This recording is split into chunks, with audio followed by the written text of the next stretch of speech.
L'édito politique, d'abord avec vous, Jérôme Béglé. Après les manifestations de samedi à Nantes, marche en hommage à Steve Canisso et les débordements dans les cortèges qui dénonçaient les violences policières, vous voulez ce matin tirer les premières conclusions politiques, d'abord de la faible mobilisation?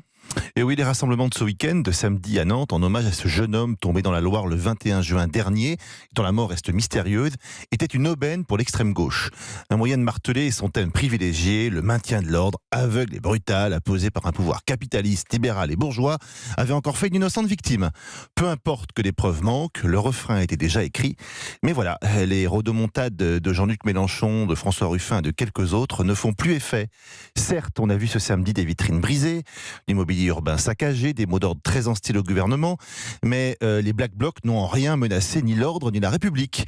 Et l'extrême gauche politique n'a pas trouvé de raison de briller ni du ressort politique. Et d'ailleurs, la France insoumise piétine toujours dans les sondages. Exactement, à la présidentielle de 2017, Jean-Luc Mélenchon frôlait certes les 20%, mais il a échoué, rappelez-vous, derrière Emmanuel Macron, Marine Le Pen et François Fillon, ses ennemis jurés.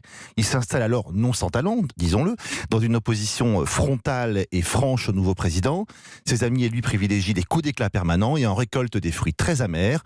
Aux européennes de ce printemps, la France insoumise termine avec un piètre score de 6,31% des voix, un cuisant échec. Comment vous expliquez-vous cette incapacité de la France insoumise à faire fructifier ces résultats électoraux? Peut-être est-ce malheureux à dire, mais les Français ont fait leur choix. Plus ils vieillissent, plus ils préfèrent l'ordre au désordre, la sécurité aux manifestations qui dérapent. Et les images de ce week-end n'y changeront rien. Nos concitoyens donnent raison aux forces de l'ordre qui protègent les biens et les personnes et n'accordent que peu de crédit à ceux qui jettent projectiles ou cocktails Molotov. Vous voulez une autre preuve? La voici.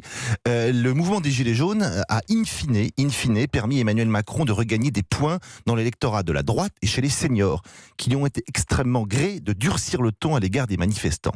Et c'est ce que l'extrême gauche n'a pas compris, c'est ce qu'elle paye politiquement aujourd'hui.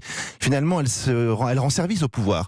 En soutenant ces rassemblements, elle justifie les coups de menton de l'exécutif, qui sait qu'il est approuvé sur ces thèmes par les Français. Et voilà comment la social-démocratie a utilisé à son profit la petite poussée de fièvre électorale de la France insoumise, condamnée à n'être que les idiots utiles d'un système qu'il rêve pourtant de jeter à bas.